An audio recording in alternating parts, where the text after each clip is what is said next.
You might have heard of people for whom they asked for something and beyond all expectations it came true for them. Generally this happens to people who are in faith.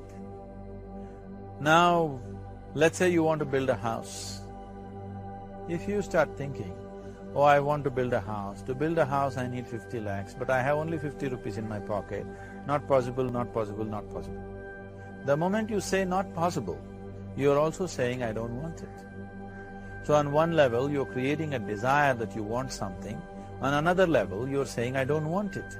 So in this conflict, it may not happen. Someone who has some faith in a god or in a temple or whatever, who is simple-minded. Faith works only for those people who are simple-minded. Thinking people, people who are too much thinking, for them it never works. A childlike person who has a simple faith in his god or his temple or whatever, he goes to the temple and says, Shiva, I want a house. I don't know how, you must make it for me.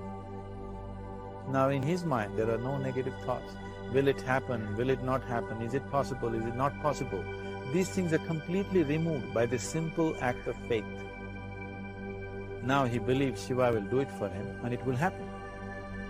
So is Shiva going to come and build your house? No, I want you to understand, God will not lift his little finger for you. What you refer to as God is the source of creation. As a creator, he has done a phenomenal job, there's no question about it. Could you think of a better creation than this? Is it in anybody's imagination to think anything better than what is there right now? So as a creator, he has done his job wonderfully well. But if you want life to happen the way you want it, because right now, the very crux of your happiness and your well-being is this.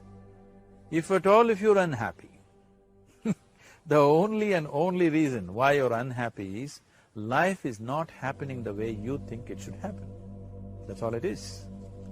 So if life is not happening the way you think it should happen, you're unhappy. If life happens the way you think it should happen, you are happy. It's as simple as that.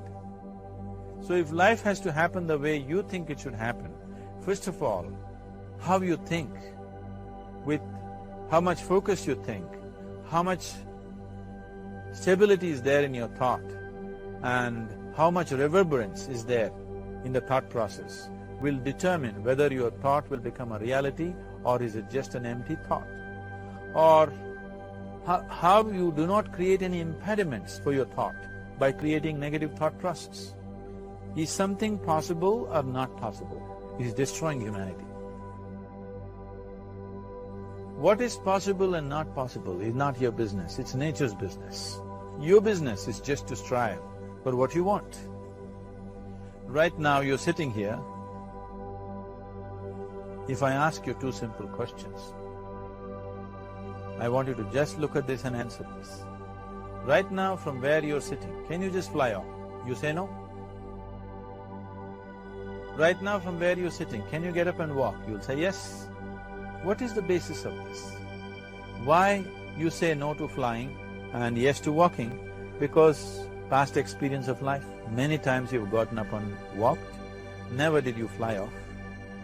Or in other words, you're using the past experience of life as a basis for deciding whether something is possible or not possible.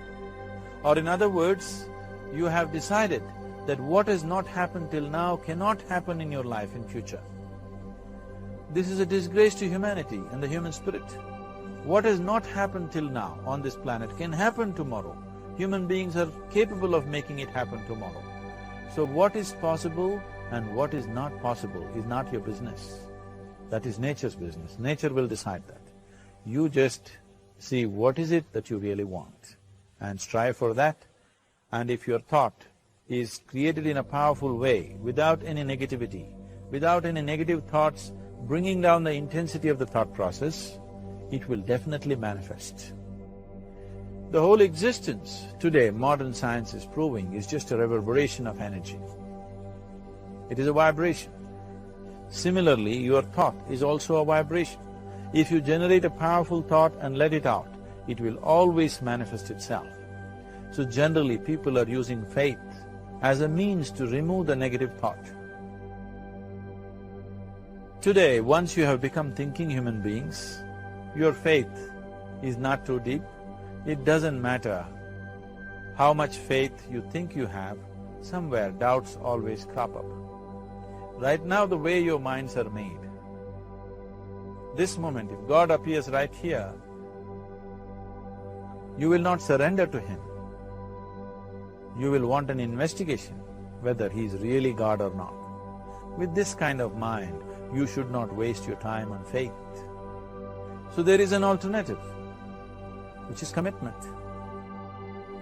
If you simply commit yourself to creating what you really care for, now once again, your thought gets organized in such a way, there is no such thing as whether it's possible or not possible. There is no hurdle in your thought process. Your thought flows freely towards what you want. Once this happens, making it happen will also naturally follow. So to create what you really care for, first and foremost thing is that what you want must be well manifested in your mind, that this is what I want. Is that what you really want? You must look at it, because any number of things in your life you have thought, this is it. The moment you reach there, you realize that's not it, it's the next one and the next one and the next one. So what is it that one really wants is one thing. First of all, we must explore. Once that is clear, and we are committed to creating it, now there is a continuous process of thought in that direction. Once you can maintain a steady stream of thought without changing direction, definitely this is going to happen in your life, or it will definitely manifest as a reality in your life. So, either you make this human form into a kalpa vriksha, or you make it into one big mess, which is happening all over. One reason why we have not created the kind of world that all of us would want to live in is, too many people are busy looking up. Too many people are interested in other planets. They're not interested in this planet. For every aspect of their life, they're checking out with other planets. And further, too many people are in service of heaven. They're not on service of this earth. I think right now we need people who are in service of this earth, not heaven. I believe if heaven is closer to divine than where we are, if that is so, I believe they're a little more organized than us, they don't need help from us. This has been a major problem on the planet. Anything that is valuable for a human being, anything that is good, the highest aspects of human life have unfortunately been exported to heaven. For example, if you say love, people say God is loving. We do not know whether God is loving or not. Human beings are capable of love. It is very, very important that people understand human beings are capable of love, human beings are capable of compassion, human beings are capable of joy and blissfulness. All the good things that are possible for a human being, unfortunately, have been exported to heaven. If we want to create the kind of world that we want to, we need to understand whatever you refer to as God, the idea of God has entered our mind only because we have seen creation around us. Because there is creation, we have assumed a creator. God is a great creator. What you refer to as God is a source of creation. That source of creation has not failed us, has done a fantastic job. But now the question is about management. If you want to leave the management in the hands of the Creator, He will manage it in His own way, according to His agenda. But that's not what you want. You want life to happen the way you want it. Now, for example, let's say all of you here are the India soccer team for the next World Cup, and I am the coach. So these next 4 years, everything that you need to know about football is taught to you. Everything that I know about football is poured into you in so many ways. Now, the time to play the match has come. You're on the field and the ball comes near your foot, but you look at me, then it's no good. You've seen those coaches sitting there and boiling, nothing happens. Because now, once you're on the field, it's your job. So this is the same thing. The Creator has done a fantastic job. Now you're here. It is for you and me to see how to manage this, how we want it. how to keep this world, how, in what condition would all of us enjoy it best, is something that we have to look at. So at every stage in our life, we tend to think, this is it. If this one thing happens, everything will be fine with my life. You reach there and you realize that's not it, and you postpone it to something else and something else. This is going on.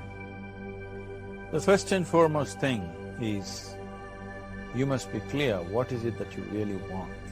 If you do not know what you want, the question of creating it doesn't arise. If you look at what you really want, what every human being wants is, he wants to live joyfully, he wants to live peacefully. In terms of his relationships, he wants it to be loving and affectionate. Or in other words, all that any human being is seeking for is pleasantness within himself, pleasantness around him. If this pleasantness, if it happens in our body, we call this health and pleasure. If it happens in our mind, we call this peace and joy. If it happens in our emotion, we call this love and compassion. If it happens in our energy, we call this blissfulness and ecstasy. This is all that a human being is looking for. Whether he is going to his office to work, he wants to make money, build a career, build a family, he sits in the bar, sits in the temple, he is still looking for the same thing. Pleasantness within, pleasantness around. If this is what we want to create, I think it's time we addressed it directly and commit ourselves to creating it. So you want to create yourself as a peaceful human being, joyful human being, loving human being, a pleasant human being on all levels. And do you also want a world like this? A peaceful world, a loving world, a joyful world? No, I want greenery, I want food. When we say a joyful world, that means everything that you want has happened. So this is all that you're looking for. So all that you need to do is commit yourself to creating it, to create a peaceful, joyful and loving world, both for yourself and everybody around you. Every day in the morning, if you start your day with this simple thought in your mind, that today, wherever I go, I will create a peaceful, loving and joyful world. If you fall down 100 times in the day, what does it matter? For a committed man, there is no such thing as failure. If you fall down 100 times, 100 lessons to be learnt. If you commit yourself like this to creating what you really care for, now your mind gets organized. Once your mind gets organized, the way you think is the way you feel, your emotion will get organized. Once your thought and emotion is organized, your energies will get organized in the same direction. Once your thought, emotion and energies are organized, your very body will get organized. Once all these four are organized in one direction, your ability to create and manifest what you want is phenomenal. You are the creator in many ways. Why I am saying you are the creator is, I want you to look at the nature of your life right now. If you eat a banana, in 4 hours' time, this banana becomes a human being.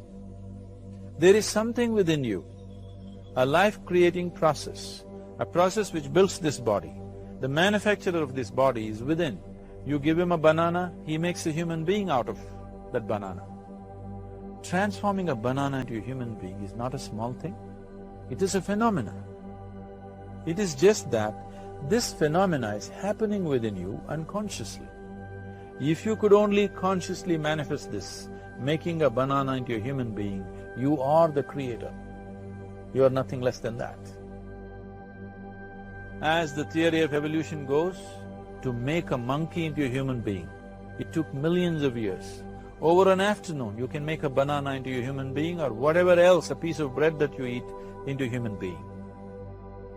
So, the very source of creation is functioning within you. If you organize these 4 dimensions of mind, emotion, body and energy in one direction, the source of creation is with you. You are the creator. What you want to create will happen to you effortlessly. Once you're organized like this, now you are not a mess. You are a kalpa vruksha. You have the power to create what you want. There are tools and technologies as to how to organize this system in such a way that instead of being a psychological mess, you can make yourself into a kalpavruksha. This culture, these traditions, the whole technology of yoga is just about this, transforming yourself from being just a piece of creation to the Creator Himself. This is not in search of God, this is in search of becoming a God.